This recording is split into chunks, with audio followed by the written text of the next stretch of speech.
할렐루야. 거룩하고 복된 주님의 날이며 우리 사순절 네 번째 주일입니다. 하나님께 영광 돌리기 위해서 주님의 보좌 앞에 나오신 여러분들 주님의 이름으로 환영합니다. 이제 다 함께 자리에서 일어나셔서 우리 마음과 뜻과 정성을 다해서 영과 진리로 아버지 하나님께 예배드리겠습니다.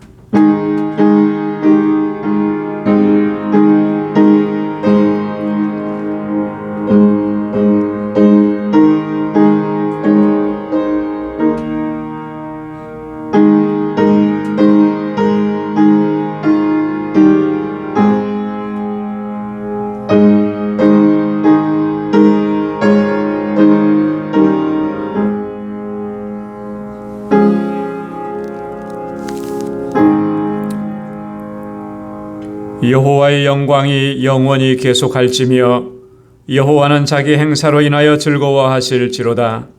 저가 땅을 보신즉 땅이 진동하며 산들에 접촉하신즉 연기가 바라도다. 나의 평생에 여호와께 노래하며 나의 생존한 동안 내 하나님을 찬양하리로다. 내 영혼아 여호와를 송축하라. 할렐루야. 아멘. 은혜가 풍성하시고 자비로우신 아버지 하나님, 지난 한 주간도 주님의 권능의 팔로 저희들을 지켜주시고 보호하시며 하나님의 놀라우신 은혜로 덧입혀 주시고 이 험악한 세상을 믿음으로 살아 승리케 하심을 감사드립니다. 오늘도 이 날을 거룩하게 복되게 구별하셔서 저희들을 주님의 보좌 앞으로 불러주시고 우리의 마음을 다하고 힘을 다하여 여호와 하나님을 찬양하며 예배케 하시니 또한 감사합니다. 여전히 우리 안에는 허물과 죄악들이 있고 이것들이 하나님과 우리의 사이에 담을 쌓고 하나님께로 가까이 나아가지 못하도록 우리를 이끌어갑니다. 주님, 우리를 불쌍히 여겨주시고 주님 앞에 우리의 허물과 죄악을 고백하오니 주님 용서하여 주옵시고 다시 거룩하게 하셔서 하나님 기뻐하시는 산예배, 산제사 올려드릴 수 있도록 도와주시고 오직 하나님의 임재만을 갈망하고 주님만을 예배하는 이 시간 되도록 주님 우리 심령을 주장하여 주옵소서. 우리의 예배를 받아 주옵소서. 우리 가운데 임하셔서 주님의 평강으로 덧입혀 주옵소서. 예수님의 이름으로 기원하옵나이다. 아멘. 전능하사 천지를 만드신 하나님 아버지를 내가 믿사오며 그 외아들 우리 주 예수 그리스도를 믿사오니 이는 성령으로 잉태하사 동정녀 마리아에게 나시고 본디오 빌라도에게 고난을 받으사 십자가에 못 박혀 죽으시고 장사한 지 사흘 만에 죽은 자 가운데서 다시 살아나시며 하늘에 오르사 전능하신 하나님 우편에 앉아 계시다가 저리로서 산 자와 죽은 자를 심판하러 오시리라. 성령을 믿사오며 거룩한 공회와 성도가 서로 교통하는 것과 죄를 사하여 주시는 것과 몸이 다시 사는 것과 영원히 사는 것을 믿사옵나이다. 아멘. 자리에 앉으시기 바랍니다. 우리 찬송 48장 새 찬송가 32장 찬양으로 하나님께 올려드리겠습니다.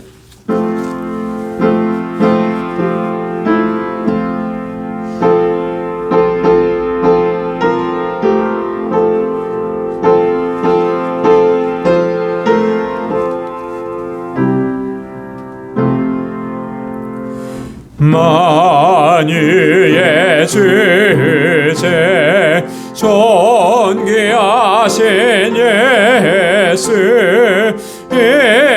인자가 되신 하나님 나 사모하여 영원히 섬길 내 영광 되신 주로다. 화려한 동산 무성한 저수목 다 아름답고 묘하나 순결한 예수 더 아름다워 봄 같은 기쁨 주시네. 광명한 해와 명랑한 저 달빛 수많은 별들 빛이 나 주의 수빛은 더 찬란하여 참 비교할 수 없도다. 아멘.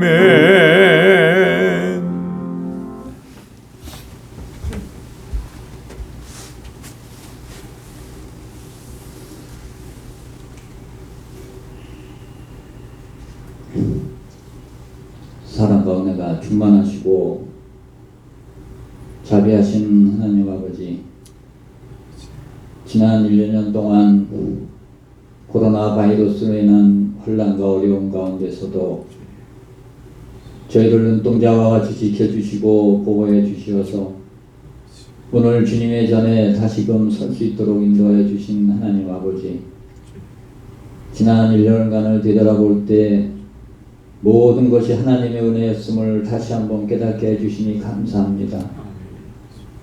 그러나 지난 한 주간의 삶뿐만 아니라 이 사순절 기간 동안의 저희들의 삶이 사순절의 의미를 깊이 되새기며 말씀을 묵상하기 전에 당면한 여러가지 어려움과 연약함에 흔들리고 방황하고 있는 저희들을 보게 됩니다.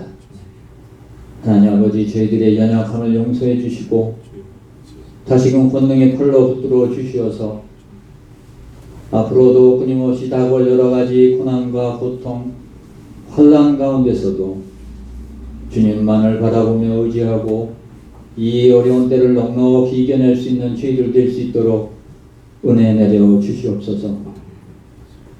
하나님 아버지, 저희 방주재단을 굳건한 반석 위에 세우셔서 흔들림 없이 하나님께서 주신 사명과 직분에 충성하고 사랑하다 하였건만 주신 소임을 다하지 못하고 주저앉았던 저희들을 용서해 주시옵소서.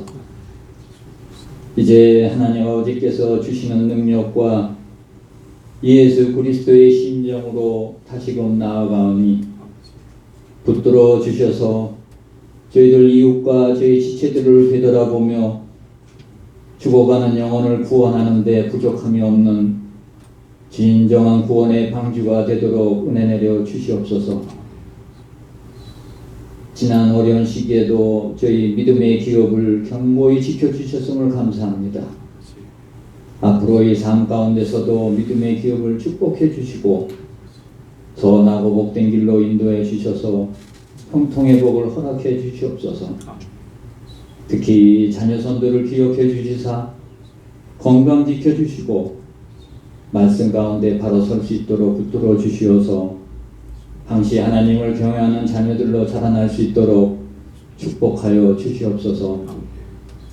선교주와 선교사님들을 위해 간절히 기도합니다. 선교사님들 건강과 그 가정을 지켜주시옵시고 부족함이 없이 모든 것 채워주시옵소서. 그동안 저희들 부족했고 소홀했던 것들 깨닫게 하여 주셔서 선교지를 위하여 저희들의 사명을 다할 수 있도록 은혜와 지혜를 허락해 주시옵소서. 특히 알라메다 방주교회와 IT의 신학교를 기억해 주시사 그 선교사님들과 돕는 사역자들 위해 새로운 힘과 능력을 주시어서 그곳에서 죽어가는 한 영혼을 구원해 나가는데 항시 갇혀해 주시사 하나님께 영광 올려드리는 알라메다 방주교회와 IT 신학교가 될 수 있도록 은혜 내려 주시옵소서. 또한 저희들의 조그만 헌신과 정성이 그곳에서 더욱더 하나님 아버지께 영광이 드러내는 귀한 곳이 될 수 있도록 인도하여 주시옵소서. 하나님 아버지, 오랜 시련의 암울한 터널 가운데서도 말씀이 빛이 되어 주셔서 저희를 인도해 주신 하나님 아버지, 상하고 고난 저희 심령들 말씀으로 위로받고 주님만을 의지코자 말씀 앞에 섰습니다. 하늘의 귀한 말씀 전하시는 목사님, 성령 충만함과 권능으로 함께 주시어서 그 말씀에 위로받고 말씀 가운데 저희를 품어주시어서 이 환난의 때를 넉넉히 이겨낼 수 있는 능력의 말씀 되게 하여 주시옵소서. 오늘 예배를 통하여 하나님 홀라 영광 받으시오며 저희들 하늘의 평강으로 덧입혀 주시어서 복되고 귀한 은혜의 예배 될 수 있도록 인도하여 주시옵소서.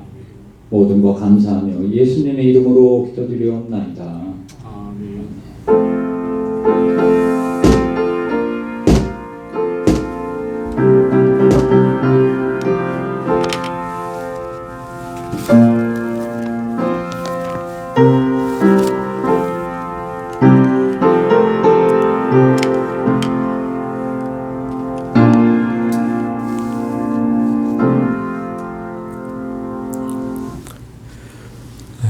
오늘 우리에게 주시는 하나님의 말씀 신약성경 야고보서 4장 6절에서 10절까지 말씀입니다. 신약성경 야고보서 제4장 6절에서 10절까지 말씀 374면에 있습니다. 제가 봉독하도록 하겠습니다. 그러나 더욱 큰 은혜를 주시나니 그러므로 일렀으되 하나님이 교만한 자를 물리치시고 겸손한 자에게 은혜를 주신다 하였느니라. 그런즉 너희는 하나님께 순복할지어다. 마귀를 대적하라. 그리하면 너희를 피하리라. 하나님을 가까이 하라. 그리하면 너희를 가까이 하시리라. 죄인들아 손을 깨끗이 하라. 두 마음을 품은 자들아 마음을 성결케 하라. 슬퍼하며 애통하며 울지어다. 너희 웃음을 애통으로 너희 즐거움을 근심으로 바꿀지어다. 주 앞에서 낮추라. 그리하면 주께서 너희를 높이시리라. 아멘. 할렐루야.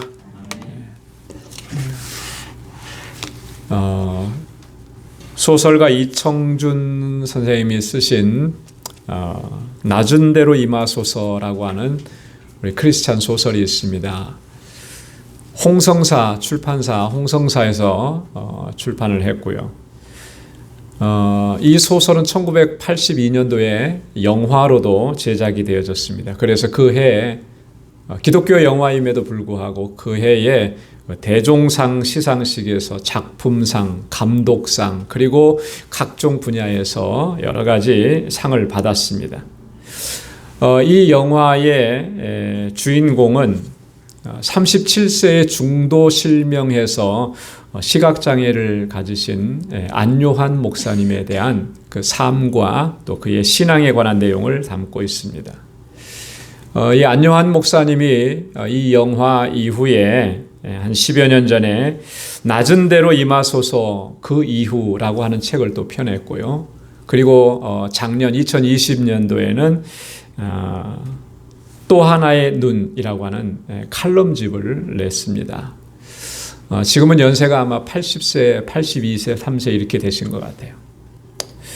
안 목사님은 이 책에서 실명 후에 주신 또 하나의 눈, 그 영적인 눈으로 체험한 그 하나님의 놀라우신 역사, 또 은혜, 영적인 사건들 이런 내용들을 담고 있습니다. 실명했기 때문에 고단하고 괴로웠고 슬펐던 고통스러웠던 그런 삶을 이야기하기보다는 오히려 그로 인해서 얻게 된 유익들을 이 책 속에 담고 있다라고 하는 것이죠. 육신의 이 눈은 이렇지만 그보다 더 소중한 영적인 눈을 뜨게 돼서 그래서 하나님께서 행하시는 그 은혜의 역사들, 그 놀라운 역사들을 보고 깨달을 수 있게 된 것, 이것이 얼마나 감사한지 모른다. 이렇게 고백한다라고 하는 거죠. 우리가 아시는 분은 아시겠지만 안요한 목사님은 이렇게 37세라고 하는 나이에 시각장애를 갖게 된 후로부터는 다 잃어버린 거예요. 다 잃어버린. 잘 나가던 분이었고 성공을 향해서 달려가던 분이었는데 그 모든 것들을 다 잃어버려. 화려했던 삶은 하루아침에 나락으로 떨어져 버려. 가족들도 다 떠나가 버리고 그 고통과 괴로움에서 벗어나려고 삶을 포기하려고 시도했던 적도 여러 차례가 있어요. 다 그럴 때마다 다 실패해버려. 구걸해서 얻어먹고 살 수밖에 없는 그런 형편 가운데 처해져서 나중에는 서울역의 그 주변에 거지들이 모여 사는 그곳으로까지 흘러 들어갔다라고 하는 거예요. 자, 그런데 바로 그곳에서 이 안요한 목사님은 하나님의 사랑과 하나님의 은혜를 체험하게 되고 하나님의 뜻을 발견하게 되었다라고 하는 것입니다. 거기에서 한 소년을 만납니다. 정말로 불우한 환경 속에서 살아가면서도 그 소년은 희망을 잃지 않고 용기를 잃지 않고 최선을 다했어요. 너무나도 어린 소년인데 소년이 감당하기 힘든 그런 일들인데도 전혀 굴하지 않고 용기를 갖고 희망을 갖고 살아가는 그 모습을 보면서 비로소 눈이 떠지게 되었다라고 하는 거예요. 소명의 빛을 발견하게 되었다라고. 그래서 안 목사님은 그때의 그 사건, 그 소년과의 만남의 사건을 이렇게 기록하고 있습니다. 주님은 일찍이 내게서 육신의 눈을 멀게 하시고 그곳으로 나를 인도하셨습니다. 낮은 곳을 보게 하시고 그곳을 찾아가게 하시고 그 낮은 곳에 필요한 작은 것만 남기고 내게서 모든 것을 거두어 가셨습니다.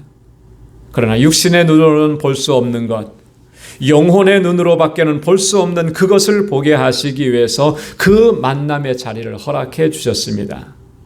내 육신의 눈을 멀게 하고 나를 그곳으로 인도해 주셨습니다.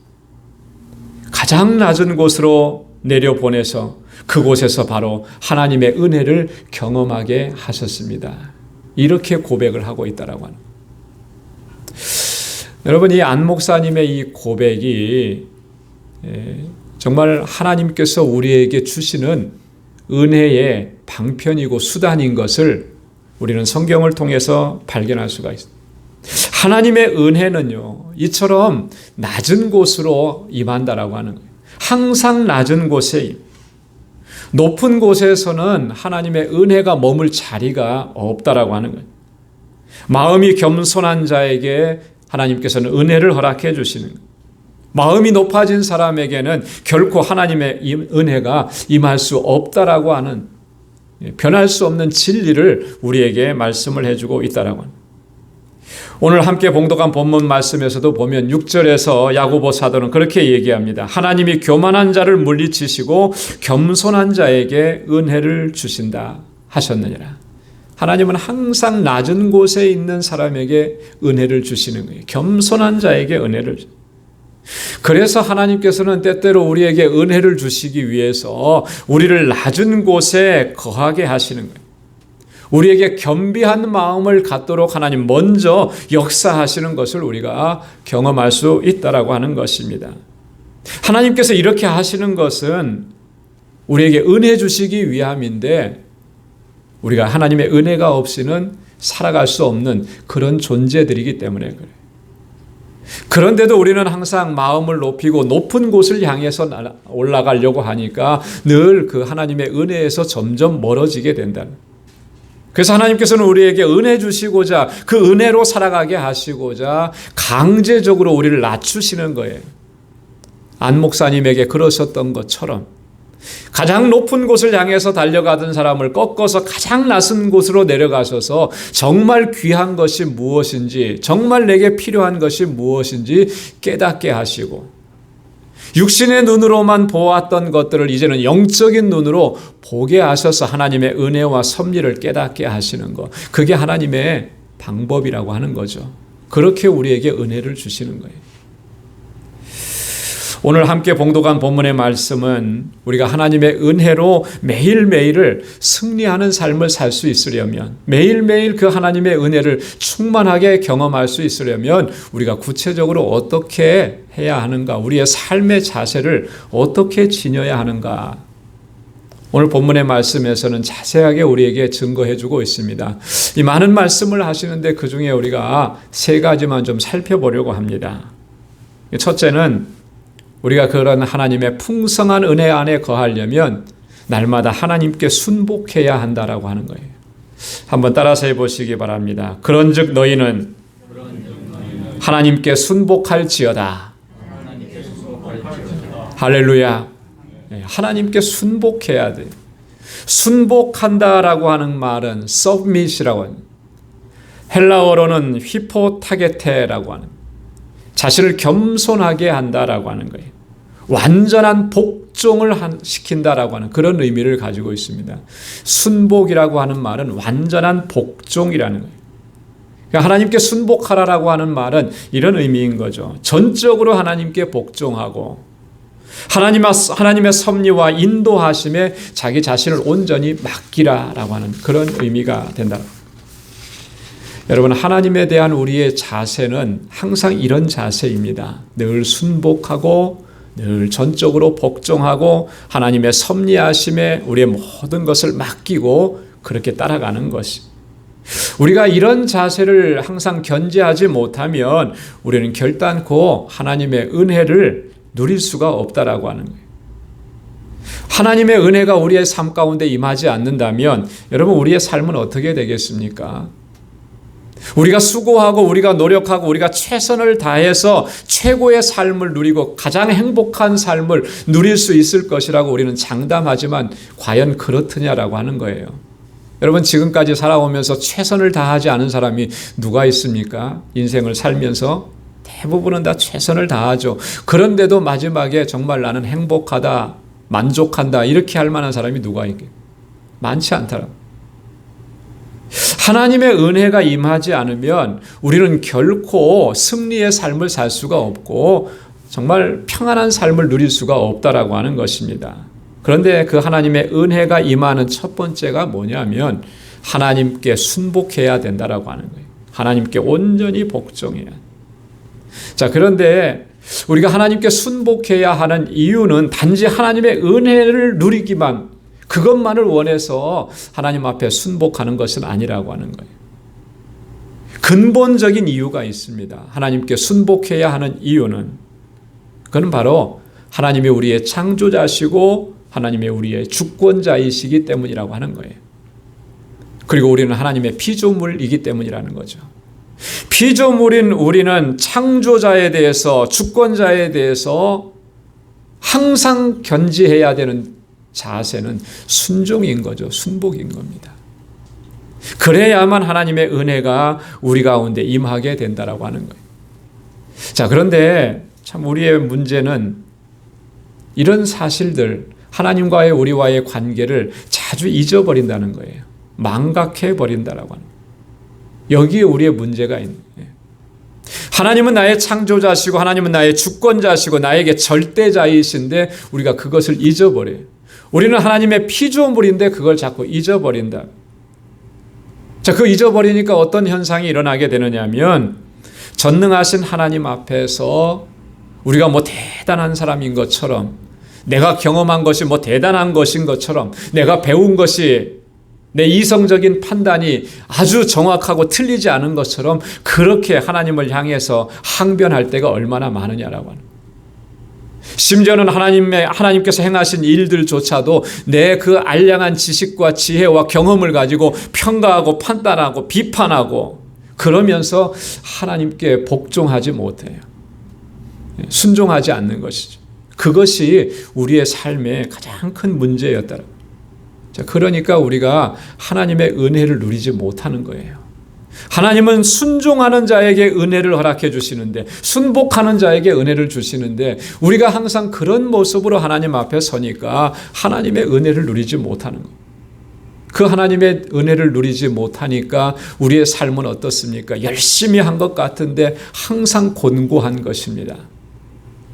나름대로는 최선을 다한 것 같은데 뭔가 허전한 거예요. 그리고 조금만 힘들고 어려운 일들이 있으면 너무나도 쉽게 무너지고 쓰러지고 좌절하고 절망하는 것입니다. 왜요? 하나님의 은혜를 우리가 충만하게 경험하지 못하기 때문에 그런 것입니다. 하나님 앞에서 우리의 교만하고 높아진 마음을 벗어버려야 할 줄로 믿습니다. 그리고 전적으로 주님 앞에 순종하고 순복해야 하는 것입니다. 그럴 때 하나님의 은혜가 그 위에 임하게 되고 그 은혜로 말미암아 우리는 승리의 삶을 살고 하나님께 영광 돌리는 삶을 살아가게 될 줄로 믿습니다. 두 번째, 우리가 하나님의 풍성한 은혜를 경험하려고 하면 하나님을 늘 가까이 해야 한다라고 하는 것이죠. 하나님을 가까이 하라. 그리하면 너희를 가까이 하시리라. 8절에서 그렇게 말씀합니다. 한번 따라서 해보시기 바랍니다. 하나님을 가까이 하라. 그리하면 너희를 가까이 하시리라. 아멘. 여러분, 하나님과 가까이 계십니까? 고개를 들고요, 저를 쳐다보시고, 여러분, 하나님과 가까이 계십니까? 하나님과 동행하십니까? 정말 하나님을 가까이 해야 돼요. 하나님과 동행해야 합니다. 그래야 우리가 하나님의 은혜를 경험할 수가 있어요. 오늘 분명하게 말씀하시잖아요. 우리가 하나님을 가까이 하면 하나님은 우리를 가까이 하시리라. 여러분, 하나님과 우리 인간과의 관계는 본래 처음에는 화평한 관계였어요. 친밀한 관계였죠. 에덴 동산에서 그 하나님과 아담과 이브와의 관계는 어땠었습니까? 정말 친밀하고 화평한 관계였어요. 왜 우리가 그렇게 하나님과 친밀한 관계가 될 수 있었습니까? 하나님께서 우리를 하나님의 형상대로 창조해 주셨기 때문에 그렇다라고. 그 어떤 피조물보다 하나님과 친밀한 관계로 우리를 창조해 주셨기 때문에 그래. 그래서 늘 하나님과 화평한 관계 안에 거할 수가 있었다라고. 그러나 이러한 하나님과의 화평한 관계가 깨어져 버렸습니다. 친밀한 관계가 깨어져 버렸어요. 뭐 때문에 깨어졌느냐? 우리가 잘 알고 있듯이 죄 때문에 깨어져 버린 거예요. 그래서 하나님께서 우리에게 주셨던 그 하나님의 형상도 다 파괴되어져 버리고 말았다라고. 하나님과의 관계가 소원해지고 하나님과의 거리가 멀어지게 된 것입니다. 그래서 그렇게 화목했던 관계 안에 있었던 에덴 동산에서도 쫓겨나게 되고 말았다라고 하는 거죠. 여러분, 이 일을 주도한 존재가 누굽니까? 사탄이 이 일을 주도했잖아요. 사탄이 죄악을 범하게 하고 유혹하게 하고 그로 말미암아 우리와 하나님과의 사이를 이간질시키고 갈라놓은, 그때 에덴 동산에서 그렇게 하나님과 아담과 하와를 갈라놓으려고 시도했던, 그리고 실제로 갈라놓았던 이 사탄의 그러한 노력들이 지금도 끊임없이 우리를 하나님께로부터 갈라놓으려고 그렇게 혈안이 되어서 수단과 방법을 가리지 않는다라고 하는 거죠. 여러분, 우리가 신앙생활하고 살아가면서 사단이 이렇게 행하고 있는 것을 우리가 보지 못하고 깨닫지 못하면 다 백발백중 넘어지게, 범죄하게 되고, 그래서 하나님께로부터 멀어질 수밖에 없게 돼요. 여러분, 우리 가운데서 사탄이요, 교묘한 방법으로 우리를 유혹하고 시험합니다. 그리고 우리를 정죄하고 판단합니다. 그러면서 하나님께로부터 자꾸 멀어지게 만드는 거예요. 사탄이 정죄하는 내용들을 이렇게 가만히 살펴보면 어느 정도는 다 일리가 있고 다 맞는 얘기예요. 완전히 거짓말 같은 얘기로 우리를 유혹하지는 않아요. 네가 지은 죄가 너무 많지 않냐? 사람들은 다 몰라도 너가 알고 하나님 다 아시는데, 이러면서 정죄하죠. 네가 하나님 앞에서 한 일이 뭐가 있냐? 직분을 받았으면서도 얼마나 게을렀느냐? 하나님의 법을 네가 잘 지킨다고 했는데 얼마나 잘 지켰냐? 하나님의 법과는 상관없이 무관하게 행했던 일들 하나하나 다 끄집어내면서 우리를 정죄하는 것이죠. 그런데 그 말은 다 맞는 말들이잖아요. 그죠? 그 맞는 말이라고 생각하니까 그때부터는 하나님 앞에 설 자신이 없어지게 되는 거예요. 사탄은 이 정도로 교묘합니다. 이 정도로 완벽하게 우리를 무너뜨리려고 하는 거예요. 근데 사탄이 모르는 게 하나가 있습니다. 뭘 모르느냐면 이런 거예요. 그럼에도 불구하고 하나님은 우리를 사랑하신다라고 하는 거예요. 그럼에도 불구하고 하나님께서는 우리로 하여금 가까이 오기를 원하신다는 거예요. 그래서 그 가까이 갈 수 있는 길을 우리에게 마련해 주셨다라고 하는 겁니다. 우리가 어떠한 죄를 범하였다 할지라도 예수 그리스도의 그 사랑을 깨닫고 하나님의 은혜를 경험하고 깨닫고 우리의 죄를 고백하고 용서를 구하면 다 용서해 주신다고 약속해 주셨다라고 하는 거예요. 그렇게 하나님께로 나아갈 수 있는, 가까이 갈 수 있는 길을 만들어 놓으시고 계속해서 우리를 부르시는 거예요. 사탄은 이것을 모르는 거죠. 알고 있으면서도 모른 척 할 수 있는지도 모르겠어요. 하나님은 그렇게 우리를 사랑하셔서 하나님께로 가까이 오기를 원하시는 거예요. 자, 어떻게 우리가 하나님 앞에 가까이 갈 수 있겠습니까? 주님께서는 이렇게 길을 다 마련해 놓으셨는데, 오늘 본문 말씀에 보면 야고보는 두 가지 길을 우리에게 제시하고 있습니다. 죄인들아 손을 깨끗이 하라. 두 마음을 품은 자들아 마음을 성결케 하라. 8절에서 그렇게 말씀합니다. 손을 깨끗이 하고 마음을 성결하게 하라. 그렇게 권고합니다. 한번 따라서 해보시기 바랍니다. 손을 깨끗이 하고 마음을 성결케 하라. 그렇게 해야 하나님께 가까이 나아갈 수가 있다라고 하는 거예요. 여러분, 손을 깨끗이 하라라고 하는 이 말씀은 우리의 삶 가운데에서 죄악된 삶을 깨끗하게 청산하라라고 하는 그런 의미입니다. 신앙생활을 하면서도 과거에 믿지 않았던 그때에 살았던 삶의 방식, 그것을 깨끗하게 청산하라라고 하는 것이죠. 그대로 그것을 가지고 살아간다면 그 사람은 하나님을 가까이 할 수가 없다라고 하는 거예요. 왜냐하면 하나님은 손이 깨끗하지 않은 자를 가까이 하시지 않기 때문에. 그 이사야 선지자가 이미 오래전에 이 말씀을 우리에게 증거했습니다. 너희가 손을 펼 때에 내가 눈을 가리우고 너희가 많이 기도할지라도 내가 듣지 아니하리니 이는 너희의 손에 피가 가득함이니라. 이사야 1장 15절에서 말씀합니다. 너희가 손을 펼 때, 하나님을 향해서 손을 들 때에 뭡니까? 하나님을 향해서 기도하는 거잖아요. 그때 하나님께서 눈을 가리시겠다라고 하는 거예요.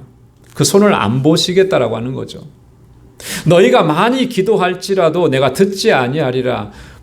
정말 목청이 터져가라 하나님 앞에 그렇게 기도했는데 하나님께서 귀를 딱 막아버리시고 안 들으신다는 거죠.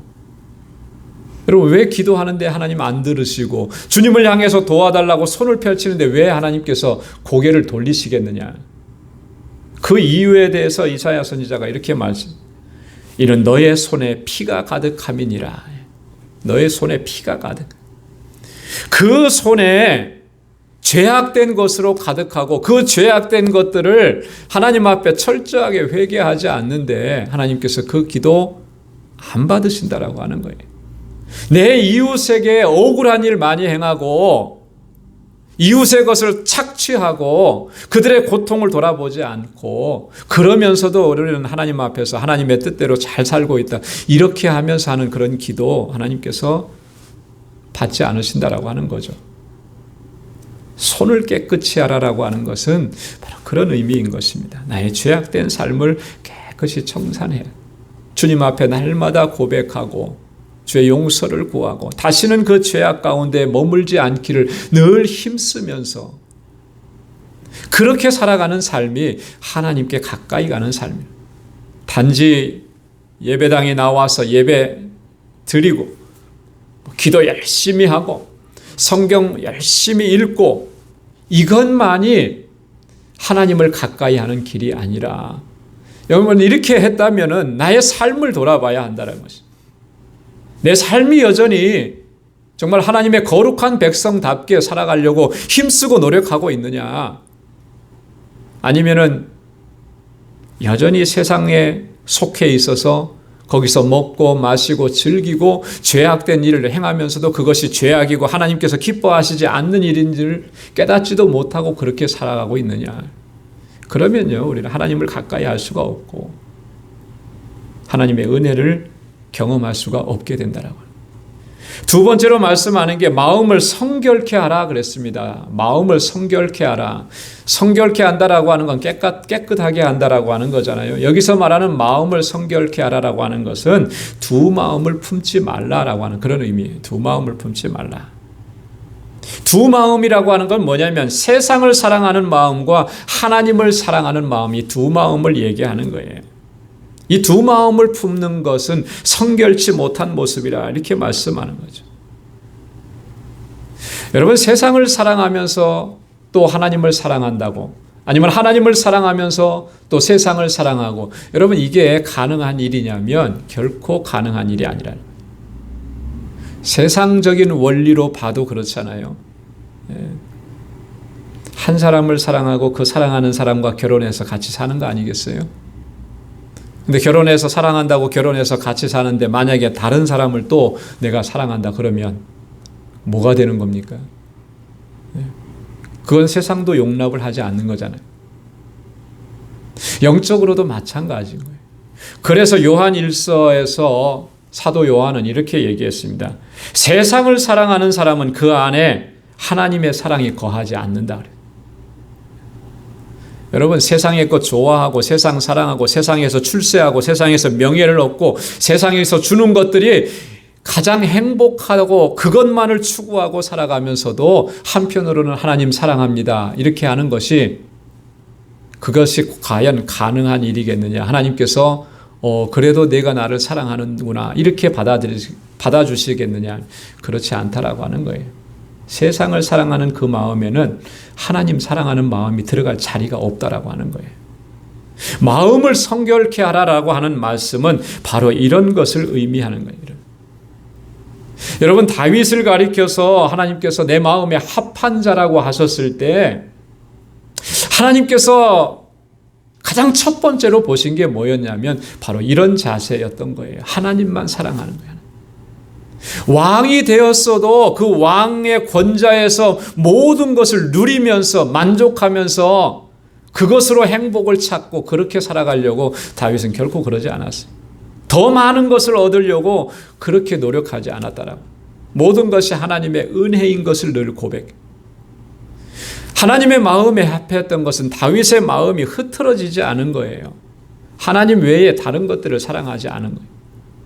여러분, 이스라엘의 역사들을 이렇게 쭉 보면 왕들의 역사를 쭉 보면요.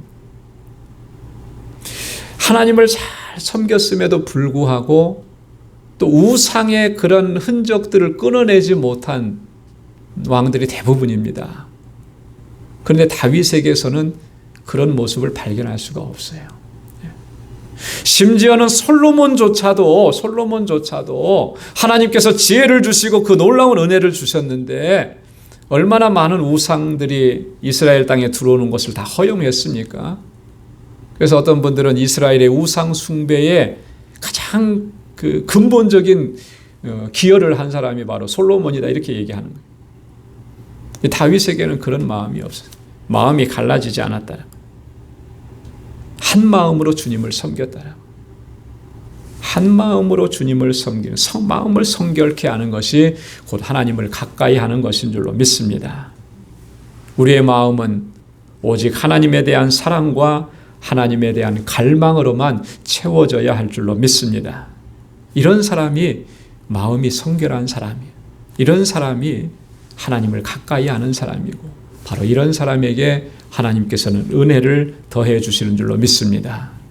세 번째로는요, 9절 말씀에 보면 슬퍼하며 애통하며 울지어다. 너희 웃음을 애통으로 너희 즐거움을 근심으로 바꿀지어다. 그렇게 말합니다. 슬퍼하며 애통하며 울어야 하는 것입니다. 한번 따라서 해보십시오. 슬퍼하며 애통하며 울어야 합니다. 여러분, 신앙생활 하면서 지금까지 믿음 생활 해오면서 얼마나 많이 하나님 앞에서 울으셨어요?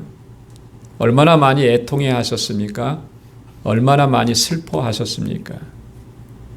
여러분, 여기서 운다, 슬퍼한다, 애통해 한다라고 하는 이런 의미는 내 삶이 고단하니까, 내 삶이 힘드니까, 고통스러우니까 그래서 우는 것을 의미하는 것은 아니에요. 뭐 때문에 애통해 하고 뭐 때문에 슬퍼하느냐? 나의 죄 때문에, 나의 연약함 때문에. 하나님 앞에서 바르게 살고 싶은데 그렇게 하지 못하는 이런 연약함 때문에 하나님 앞에서 애통해하고 슬퍼하면서 우는 것입니다. 여러분, 하나님의 은혜를 풍성하게 누리면서 사는 사람들에게서 한 가지 공통점을 발견할 수가 있는데요. 그게 뭐냐면 자신의 연약함과 자기의 범죄함에 대해서 하나님 앞에 철저히 고백하고 회개한다라고 하는 거예요.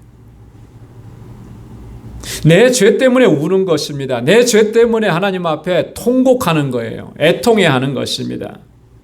결코 변명하거나 핑계를 대지 않습니다. 하나님, 그거는요 어쩔 수 없어서 그렇게 된 것이고요. 아시지 않습니까? 육신이 연약하여서 우리 자꾸 이런 핑계를 대는데 그런 핑계를 자꾸 대니까 철저한 회개로 나가지 못하고 통곡이 없고요. 그러니까 하나님의 은혜를 우리가 충만하게 경험하지를 못하는 거예요. 여러분, 우리의 죄를 솔직하게 인정해야 합니다. 그리고 처절하게 우리가 통해 자복해야 돼요. 그럴 때만이 우리가 하나님의 사죄의 은총을 경험하게 되고 다시금 하나님의 풍성한 은혜를 경험하고 그 안에서 살아가는 삶을 회복하게 될 줄로 믿습니다. 다시 한번 다윗의 이야기를 하면요. 여러분, 다윗이 완벽한 사람 아니었잖아요. 그죠? 다윗이 얼마나 정말 천인공노할 그런 죄를 졌습니까? 지금 같은 법으로라면 바로 그 자리에 판결 내려서 사형을 처해도 과하지 않은 그런 죄를 졌잖아요. 그런데 다윗이요, 마지막까지 하나님의 은혜를 입었습니다. 그 은혜 안에서 살아갔습니다. 그 비결이 뭐냐면 자기의 죄를 깨달은 이후로 그가 철저하게 하나님 앞에서 통해 자복했더라. 시편 51편에 보면은 다윗이 얼마나 처절하게 하나님 앞에서 통회하고 자복하고 애통해하고 눈물을 흘리고 고통스럽게 피를 토하면서 하나님 앞에 용서를 구하는지 모르겠어요. 그러니까 다윗은 다시금 하나님의 은혜를 덧입을 수가 있었고 하나님께서 은혜를 베풀어 주시는데 그에게 후사가 되는 아들을 허락해 주신 것입니다. 여러분, 우리는 모두 다 연약한 존재들입니다. 그래서 죄와 이런 유혹과 시험에 걸려서 자주 넘어지게 돼요. 우리가 굳건한 믿음을 가지려면 가질수록, 우리가 더 열심히 신앙생활하고 하나님께 더 가까이 가려고 하면 할수록 사탄의 유혹과 시험은 점점 더 강하게 우리에게 다가오는 거예요. 그래서 열심히 하는데도, 최선을 다했는데도 또 쓰러지고 또 넘어지고 죄악 가운데 빠져들어가게 되는 것입니다. 우리의 연약함 때문에 사실 그래요. 그러나 사탄의 시험과 유혹이 아무리 강하다 할지라도 여러분, 다 쓰러지고 다 넘어지는 거 아니에요. 어떤 사람은 다시 일어섭니다. 어떤 사람은 다시 회복이 됩니다. 그리고 풍성한 은혜의 삶을 살아가게 되는 거예요. 어떤 사람이 그렇게 할 수 있는가? 어떤 사람이 그렇게 되는 겁니까? 나의 이 죄악을, 나의 이 범죄함을 깨닫고 인정하고 그것을 가지고 하나님 앞에 나아가는 사람. 다윗처럼 처절하게 하나님 앞에 엎드려서 부르짖는 사람입니다. 나의 연약함을 고백하고 하나님의 도우심을 구하고 하나님의 사죄의 은총을 구하는 사람, 바로 그 사람이 하나님의 은혜로 다시금 일어서게 된다라고 합니다. 그래서 회개라고 하는 것은요, 하나님께서 주시는 은혜를 덧입는 중요한 수단이 되는 것입니다. 회개가 없이는 하나님의 은혜를 경험할 수가 없습니다. 오늘날 저를 비롯한 현대 그리스도인들에게서 가장 치명적으로 발견되는 약점, 부족함이 뭐냐면 회개가 없다라고 하는 거예요. 회개가 없다. 과거에 우리 믿음의 선조들 멀리까지 갈 필요가 없습니다. 기독교 역사 속에서 불과 100년 전, 200년 전에 우리 믿음의 선조들은 이 하나님 앞에서 자신의 연약함과 죄악들을 얼마나 처절하게 하나님 앞에 고백했습니다. 얼마나 말씀으로 자기를 다스렸는지 모릅니다. 그랬기 때문에 그렇게 위대한 신앙의 인물들이 많이 있었는데 오늘날은 우리는 과연 어떠냐? 웬만한 것들은요 다 그럴 수 있는 것이지 뭐 사람이 사는데 다 그럴 수 있지. 이렇게 하면서 자꾸 자기 합리화를 시키면서 넘어가 버려요. 그때 당장에는 문제가 일어나는 것 같지 않아요. 괜찮은 것 같아요. 그냥 평범하게 살아갈 수 있는 것 같아요. 아무런 문제 없네. 그런데 우리의 영혼은 점점 피폐해져 가는 것이죠. 왜요? 하나님의 은혜에서 자꾸 멀어지는데 내가 은혜에서 멀어지는 것조차도 깨닫지 못하는 거예요. 이게 얼마나 안타까운 일이겠어요. 얼마나 무시무시한 일이겠어요. 회개하지 않는 사람, 하나님 앞에서 애통해하지 않고 눈물을 흘리지 않고 슬퍼하지 않는 사람, 이렇게 하나님의 은혜에서 멀어질 수밖에 없다라고 하는 거예요. 우리가 하나님 앞에 구해야 될 것은 하나님 내게 영적인 눈을 뜨게 하셔서 그동안에 보지 못하는 것 보게 하시고 특별히 내 안에 죄와 악한 것들과 허물들을 보게 하셔서 하나님 주님 앞에 가지고 나아오고 통회 자복하게 하시고 하나님의 은혜를 다시 덧입을 수 있도록 하나님 역사해 주십시오. 우리가 그렇게 기도해야 할 줄로 믿습니다. 사랑하는 성도 여러분, 우리는 하나님께로부터 정말 많은 은혜를 입었습니다. 하나님의 은혜가 아니라면 이 자리에 나올 수도 없고 하나님을 믿을 수도 없어요. 그렇다면 그 은혜로 족한 것이겠습니까? 아니요. 주님 나라 갈 때까지 날마다 하나님의 은혜로 풍성하게 채워져야 돼요. 하나님의 은혜가 아니면 우리는 이 어떠한 시련과 시험과 유혹도, 죄의 유혹도 이겨낼 수가 없는 거예요. 그래서 하나님께서는 우리에게 더 큰 은혜를 주시기를 원하시는 겁니다. 그 은혜가 있어야만 승리의 삶을 살 수 있기 위해서. 그래서 오늘 사도 야고보를 통해서 우리에게 그 더 풍성한 은혜에 거하게 하는 그 비결을 우리에게 말씀을 해주신 것입니다. 하나님께 순복하라. 하나님을 가까이 하라. 우리의 죄에 대해서 애통해하고 슬퍼하고 울라. 그래야 하면 은혜 가운데 승리의 삶을 살게 될 것입니다. 오늘 이 말씀을 늘 기억하고 주님의 은혜 안에서 늘 승리하는 삶을 살아가는 저와 여러분들이 다 될 수 있기를 주님의 이름으로 축원합니다. 기도하겠습니다. 은혜가 풍성하시고 자비하신 아버지 참 고맙고 감사합니다. 오늘도 주님 허락해 주신 이 귀하고 복된 날 하나님을 예배케 하시고 주님을 경배하게 하시고 또한 아버지 하나님 귀한 말씀을 우리에게 들려주셔서 깨닫게 해주셔서 감사합니다. 지금까지도 하나님의 은혜로 살았고 이후의 모든 삶에도 하나님의 은혜 없이는 우리가 살아갈 수 없음을 하나님 깨닫게 하여 주시고 그 은혜의 풍성함에 거할 수 있도록 우리를 인도하여 주옵소서. 날마다 하나님의 뜻에 순종하고 복종하며 살아가게 하시고 아버지 하나님께서 뜻하신 일들을 온전히 이루어갈 수 있는 믿음의 사람들이 되게 하시고 늘 겸비한 마음을 잃지 않도록 우리를 주장하여 주옵소서. 우리 방주의 모든 믿음의 권속들이 다 주님 앞에서 주님의 은혜 안에서 늘 강건하며 하나님께 영광 돌리는 삶을 살아갈 수 있도록 주님 인도해 주옵소서. 감사하며 예수님의 이름으로 기도드리옵나이다. 아멘. 우리 찬송 410장 새 찬송가 310장 부르시면서 준비한 예물 하나님께 드리겠습니다.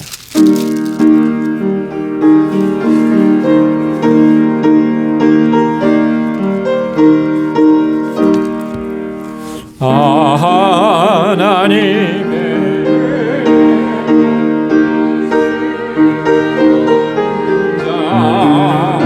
왜 구속하여 주는지 난 알 수 없도다. 내가 믿고 또 의지함은 내 모든 형편 잘 아는 주님 늘 돌보아 주실 것을 나는 확실히 아네. 왜 내게 굳센 믿음과 또 복음 주셔서 내 마음이 항상 편한지 난 알 수 없도다.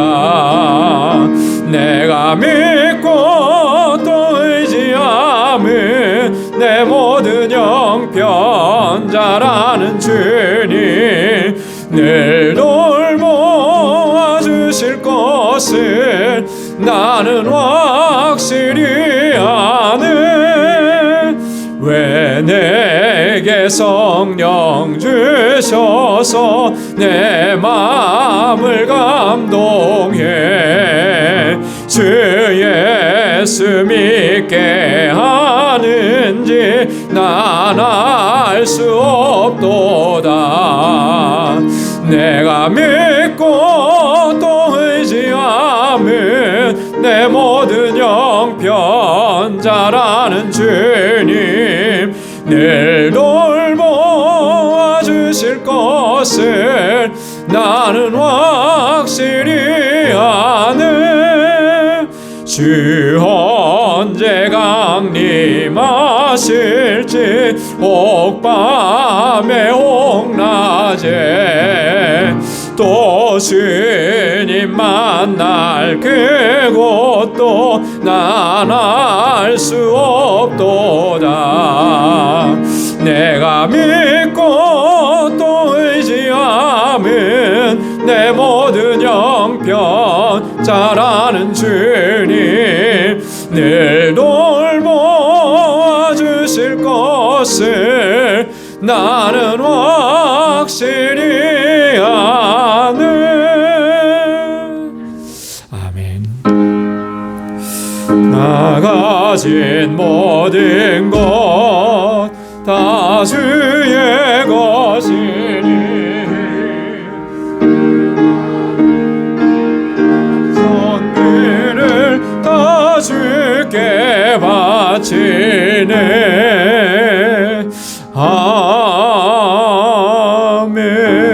아멘.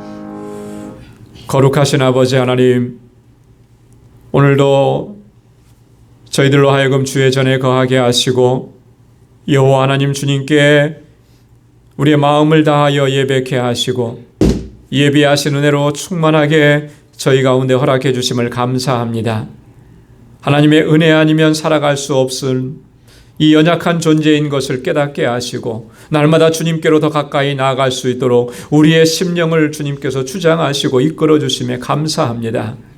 험악한 세상 사는 동안에 주의 은혜로 가득히 채워주시고 주의 능력의 장중에 항상 붙들어 주셔서 주님의 주시는 승리를 날마다 체험하고 경험하는 삶이 되게 하여 주옵소서. 아버지 하나님, 오늘도 주님께 예배드리며 우리에게 허락해 주신 그 놀라우신 은혜들을 헤아려 보며 우리에게 허락해 주신 물질을 구별하여서 아버지 앞에 감사의 예물로 올려드립니다. 날 구속해 주신 그 은혜, 나를 하나님의 자녀로 삼아주신 그 은혜, 내게 하나님의 영원한 나라를 소망케 하시고 그 나라를 바라보며 살아갈 수 있게 하신 이 놀라우신 은혜를 우리가 단 한순간도 잊지 않도록 도와주옵소서. 세상의 삶이 비록 힘들고 고통이 있고 어려움이 있고 아픔이 있다고 그것 때문에 우리가 불평하고 원망하면서 하나님의 은혜를 소멸시키는 어리석은 일을 범치 않도록 우리를 주장하여 주옵시고 고난 중에도 놀라우신 역사와 섭리로 우리를 이끄시는 하나님을 바라보며 늘 감사하며 살아가는 저희들 되게 하여 주옵소서. 11조의 예물을 구별하여서 주님 앞에 올려드립니다. 하나님의 절대 주권을 인정합니다. 주님의 뜻에 온전히 순복하고 순종하며 나아가기로 결단합니다. 우리의 삶을 받아주시고 아버지 하나님의 뜻에 전적으로 순종하는 믿음의 권속들이 다 되게 하여 주옵소서. 선교의 예물을 주 앞에 올려드립니다. 아버지 하나님, 주의 말씀, 주의 복음의 말씀, 참된 말씀을 하나님 땅끝까지 이르러 증거하고자 하는 그 귀한 마음이 우리 안에 있게 하시고 또 이 마음으로 주님 앞에 이 예물을 올려드리오니 이 예물이 쓰여지는 곳에서 하나님께서 역사하시는 그 놀라우신 역사들을 우리가 경험할 수 있도록 은혜 베풀어 주옵소서. 세계 곳곳에서 주의 복음을 증거하신 우리 선교사님들과 그 가족과 그 사역 후에 주님께서 권능으로 역사하시고 붙들어 주셔서 귀하고 아름답고 풍성한 열매가 맺혀지도록 주님 역사하여 주옵소서. 구제의 예물을 주님께 드립니다. 내 이웃을 내 몸과 같이 사랑하라고 하신 주님의 말씀, 주님의 명령을 기억하고 내게 허락해 주신 은혜를 나누는 삶이 되도록 주님 이끌어 주옵시고 건축 예물을 드리며 주님의 몸된 교회를 위해서 눈물로 기도하고 하나님 땀 흘려 수고하고 헌신합니다. 사랑하는 주의 종들의 그 헌신과 기도를 받아주시고 우리 방주교회가 진정한 믿음의 공동체요 아름다운 사랑의 공동체로 견고하게 서갈 수 있도록 주님 이끌어 주옵소서. 또 한 주간 세상을 향하여 나아가오니 저의 발걸음을 지켜주시고 저의 손으로 하는 모든 일에 주의 은혜와 복을 넘치도록 채워주셔서 복의 근원된 삶을 살아갈 수 있도록 도와주시고 하나님, 저희 가정과 직장과 생업의 터전을 든든하게 지켜주옵소서. 모든 것 감사하옵고 예수님의 이름으로 봉헌기도 드리옵나이다. 아멘. 우리 선우좌우에 계신 분들과 함께 인사 나누시기 바랍니다. 샬롬, 주님의 평강이 함께하길 바랍니다. 손도 많이 흔들어 주시고요. 건강한 모습으로 이렇게 뵙고 또 함께 예배드리게 돼서 너무나 감사하고요. 썸머 타임이 시작이 돼서 1시간 일찍 우리가 예배를 드리게 됐는데 다들 이렇게 예배도 잘 참석하셔서 감사하고요. 늘 하나님의 은혜가, 주님의 평강이 여러분들의 삶 속에 늘 가득하게 넘쳐나길 바랍니다. 오늘 영상으로 예배를 드리시는 우리 모든 방주의 식구들, 여러분들의 삶 속에도 큰 은혜와 주의 복이 가득하기를 바랍니다. 교회 소식 전해드리겠습니다.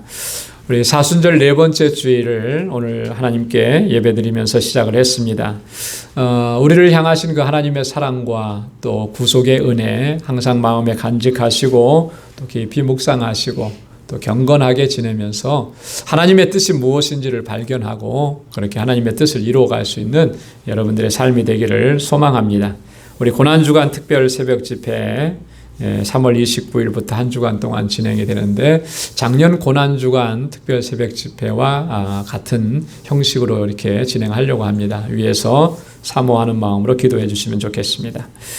우리 사순절 말씀 묵상, 로마서 말씀 묵상을 계속 매일매일 하고 있는데 여러분 잘 감당해 주시고요. 특별히 우리 장로님께서도 기도하셨듯이 우리 코로나 바이러스 팬데믹이 1년이 넘어가고 있는데 여러분 우리 그동안에 이렇게 같이 얼굴을 대면해서 보지 못했던 우리 성도님들, 또 연세 드신 분들은 계속 이제 교회를 나오시기가 힘드신데요. 자꾸 전화를 드리면서 서로 격려하고 위로하고 또 함께 기도해 주면서 그렇게 사랑의 교제를 나누고 또 필요한 것들이 뭐가 있는지 좀 살펴보고 그렇게 하면서 여러분 우리 사랑의 교제, 성도의 교제를 나누실 수 있기를 바랍니다. 내일 저녁에는 우리 뉴욕 노회가 있습니다. 노회를 위해서 기도해 주시고요. 우리 정득수 선교사님께서는 지금 한국에 방문 중에 계신데 우리 고 이세련 선교사님 일주기를 맞아서 벌써 1년이 됐어요. 그 일주기를 맞아서 한국의 가족들과 또 일주기 추모 예배 예정돼 있어서 지금 한국에 방문 중입니다. 위에서 기도해 주시기를 부탁드리겠습니다. 우리 한 주간도 주님의 주시는 은혜로 능력으로 승리하시고 또 영적으로나 육적으로나 늘 강건하시기를 바랍니다. 다 함께 자리에서 일어나셔서 마지막 찬양 부르시겠습니다.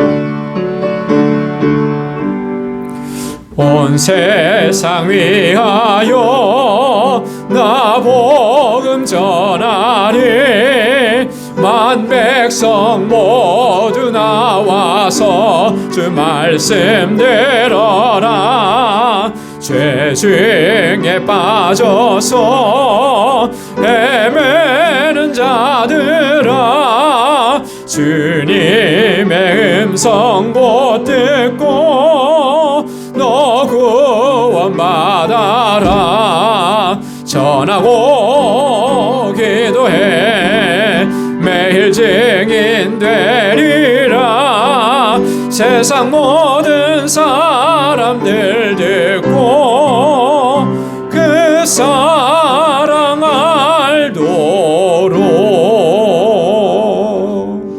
아멘.